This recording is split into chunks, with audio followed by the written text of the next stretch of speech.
తిరుపతి లడ్డు వ్యవహారానికి సంబంధించి సుప్రీంకోర్టు ఇచ్చినటువంటి జడ్జిమెంట్ ఏదైతే ఉందో, స్వతంత్ర కమిటీతో విచారణ అని రాష్ట్రం నుంచి ఇద్దరు, సిబిఐ నుంచి ఇద్దరు, ఎఫ్ఎస్ఎస్సిఐ నుంచి ఒకరు, దీని మీద యాక్చువల్గా కంప్లీట్గా స్వాగతించే పరిస్థితి లేదు, అలాగని వ్యతిరేకించే పరిస్థితి లేదు. మనం ఇంతకుముందు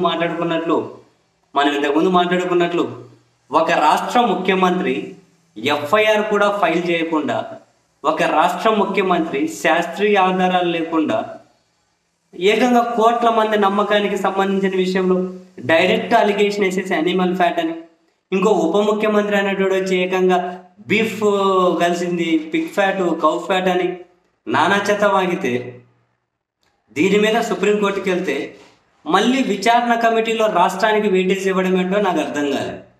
ఇప్పుడు రాష్ట్రానికి సంబంధించిన అధికారులు ఉంటే ఆ ముఖ్యమంత్రి దగ్గర ఏం వివరాలు తీసుకుంటారు?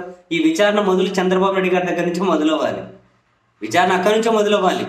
ఏ ఆధారాలతో కల్తీ జరిగిందో ఆధారాలు ఇవ్వండి అని, ఆయన ఇచ్చే ఆధారాలను బట్టి ఫర్దర్ ముందుకు వెళ్ళాల్సి ఉంటుంది. అంతే సక్రమైన విచారణ అంటే అదే. మరి ఇప్పుడు వీళ్ళు విచారణ ఎక్కడి నుంచి మొదలెడతారో చూడాలి. మరి అదే విషయాన్నే ఈ సుప్రీంకోర్టులో పిటిషన్ వేసినటువంటి ఒక వ్యక్తి అయిన సుబ్రహ్మణ్య స్వామి గారు కూడా అదే విషయాన్ని ట్వీట్ చేశారు. ఏం చేస్తారు చూద్దాం, విచారణ ఎక్కడి నుంచి మొదలెట్టి ఏం విచారణ చేస్తారో అన్నారు, వెయిట్ చేద్దాము అన్నారు ఆయన. తిరుపతి లడ్డు మిగిలిన వ్యవహారాలకు సంబంధించి వీళ్ళు చేసే విచారణ ఎట్లుంటుందో వెయిట్ చేద్దాము అన్నారు. అంతే. ఆయన కూడా స్వాగతించలేకపోయారు, వ్యతిరేకించలేకపోయారు, వెయిట్ చేద్దాము అని.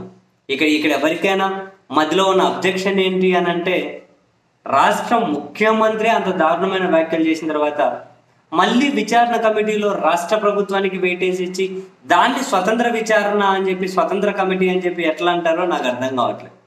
పోనీ సుప్రీంకోర్టు ఏమైనా రాష్ట్ర ప్రభుత్వం నుంచి కొన్ని పేర్లు తీసుకొని మీరు ఒక 5 పేర్లు పంపించండి, దాంట్లో నుంచి మేము 2 అధికారులను పిక్ చేస్తామని చెప్పి లిస్ట్ ఏమన్నా అడిగారా? లేరు. ఇప్పుడు చంద్రబాబు నాయుడు గారు ఏముంది, వాళ్ళు ఏబి వెంకటేశ్వరరావు గారు లేరు కాబట్టి సరిపోయింది. లేకపోతే ఆయన నుండి ఆయన ఒక మెంబర్ని పెట్టేవాళ్ళు, ఇంకా సర్వశ్రేష్ఠ త్రిపాఠి అని ఇప్పుడున్న సారో గారు, వీళ్ళిద్దరిని పెట్టేవాళ్ళు. మరి మామూలుగా ఎవరిని పెట్టినా రాష్ట్ర ముఖ్యమంత్రి మీద అయితే విచారణ చేయలేరు కదా రాష్ట్ర ప్రభుత్వ అధికారులు. మరి సిట్టింగ్ జడ్జితో కాకుండా అట్లీస్ట్ రిటైర్డ్ జడ్జితోటి విచారణ కూడా సుప్రీంకోర్టు ఎందుకు ఒప్పుకోలేదు? క్లారిటీ లేదు. సో ఇప్పుడు ఎవరిగాంగా చేయగలిగింది ఏం లేదు.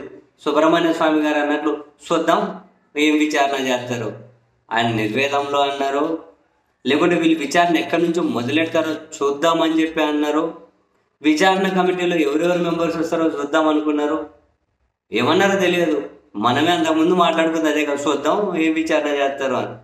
సుబ్రహ్మణ్య స్వామి గారు కూడా చూద్దాం ఏం విచారణ చేస్తారో అంటున్నారు, ఏమేమి తెలుస్తారో అని.